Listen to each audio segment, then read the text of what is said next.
Bienvenido Marcos Vizcarra, periodista para Revista Espejo. ¿Cómo estás, Marcos? Muy buenas noches, gusto saludarte. ¿Qué tal, Carlos? Muy buenas tardes, muy buenas noches para ustedes, buenas tardes acá. Muchas gracias igualmente. Gracias, Marcos. Oye, dio muchísimo de qué hablar la declaración del alcalde de Badiraguato, en el centro José Paz López Elenes, de Morena, quien propone la creación, en algún momento dijo, pues de un museo del narcotráfico. Y muchos recordamos que existe ya un museo, no del narcotráfico propiamente, pero por parte de la Secretaría de la Defensa Nacional hay un museo del enervante o de los enervantes.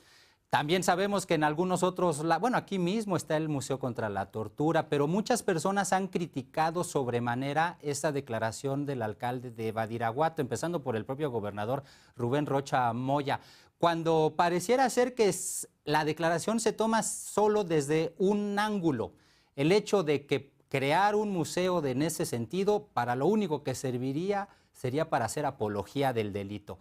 Pero no es la única perspectiva, mi estimado Marcos.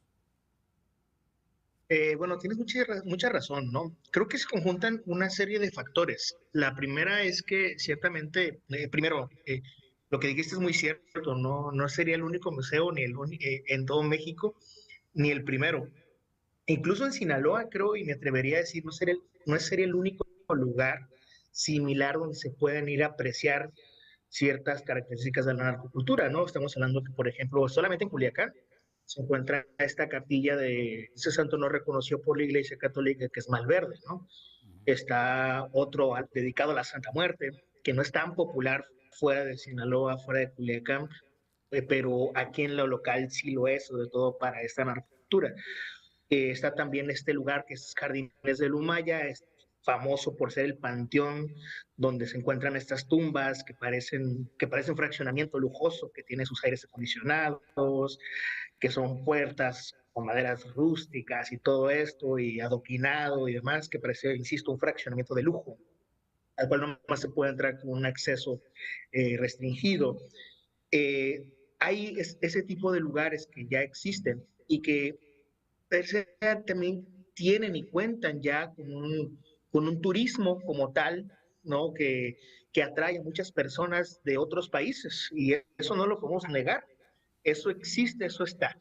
Y eso forma parte de la narcocultura en la que vivimos aquí, con la que compartimos aquí en Culiacán y en todo Sinaloa.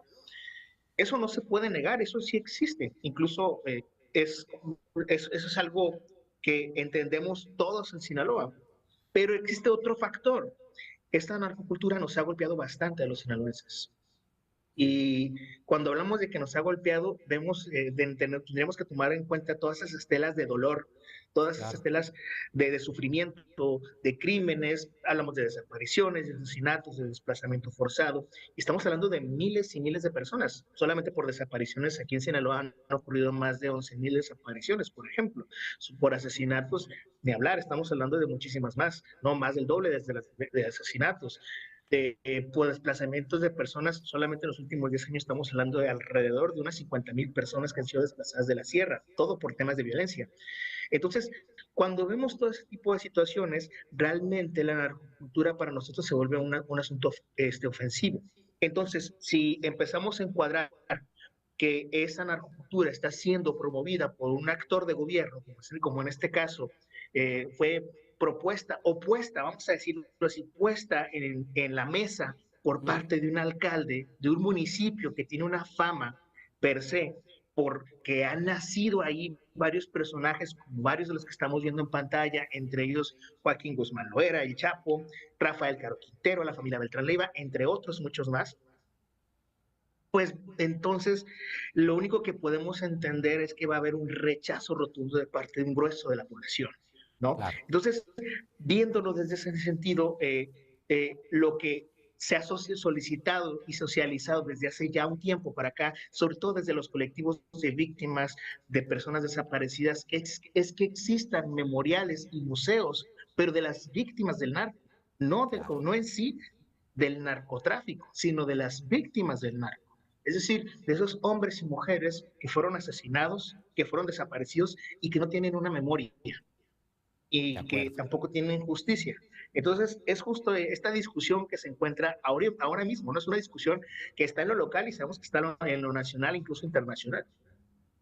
Es interesante, Marcos, cómo lo planteas, porque en pocas palabras podríamos decir que quizás solamente equivocó el alcalde el enfoque, porque si hubiera hablado, como tú lo estás diciendo, de mencionar espacios que sean memoriales y museos, pero en honor a las víctimas y en los cuales pues efectivamente o en evidencia se va a hacer referencia a la narcocultura, pues sí podrían ser positivos, lo considerarían así allá en el norte, en Sinaloa en particular. Sí, totalmente veremos positivo que se hable de las víctimas, no de la narcocultura. Lo Perfecto. que menos queremos, lo que menos se quiere, y de hecho te comparto, seguramente recientemente lo vieron ustedes, hace poco hubo un concierto por el aniversario de Culiacán, se cerró, hubo un concierto privado donde se proyectó la imagen de Joaquín Guzmán y se cantaron corridos de Joaquín Guzmán, y eso fue un absoluto fracaso. Claro. Totalmente fracaso, hubo una serie de críticas aquí en lo local, o sea, imaginemos ese punto, ¿no? Y nada más para recordar y poner como último punto, hace 3 años ocurrió el Culiacanazo, el 17 de octubre del 2019. Para nosotros se llama Jueves Negro y no hemos podido cambiar el nombre y no se lo vamos a cambiar. Y desde esa fecha para acá existe un problema de dolor, una herida que no ha sanado. Y no ha Bien. sanado porque nadie ha querido ni ha podido reparar, ¿no? Entonces imaginemos si ese dolor existe y nadie quiere repararlo, pues ¿qué podemos esperar teniendo más propuestas como estas? Por supuesto. Marcos Vizcarra, periodista para Revista Espejo, muchas gracias por haber aceptado platicar estos minutos para la audiencia de La Octava. No, muchísimas gracias a ustedes y de verdad es un placer. Gracias, al contrario. Pausa y volvemos, no se vaya.